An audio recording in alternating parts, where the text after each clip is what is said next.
Hi, my name is Sethuraman, and I recently went on the H-Glow in Panama trip. One thing that I would like to talk about was the first day when we went to Casco Viejo, and we saw a lot of wonderful, beautiful things and beautiful views, including the Hat Street and the Mola Street, where you could buy and see the different aspects of Panamanian culture.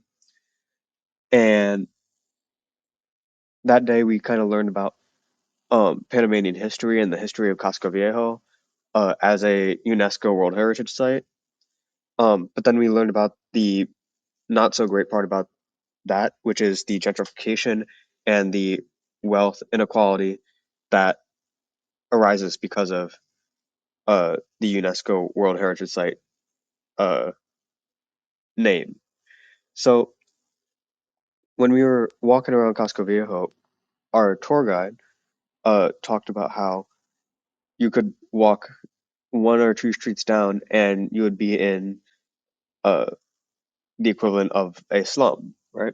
And this is because of with the UNESCO World Heritage Site, everything in the city has to be refurbished and remodeled to be very nice, which the previous owners might not have been able to afford it, so they had to get bought out and lost a lot of their livelihood and well-being. And I noticed this even walking around the city and Casco Viejo, where there would be a really nice, really fancy building. It's probably one of the nicest buildings I've ever seen, next to a rundown and basically destroyed house.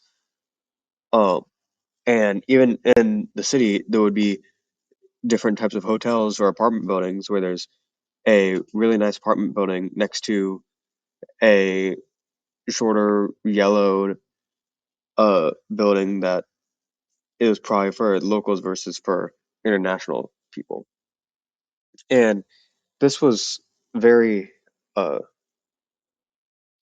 this was very insightful for me because I realized that the class divide and the amount of wealth inequality in Panama is not really like known in anywhere else. I didn't really know much about Panamanian society until going on this trip. And while we went to the very nice places, the touristy areas, it was really nice to learn about how wealth inequality is a global thing, and that's a very important part of H Glow and why this trip matters.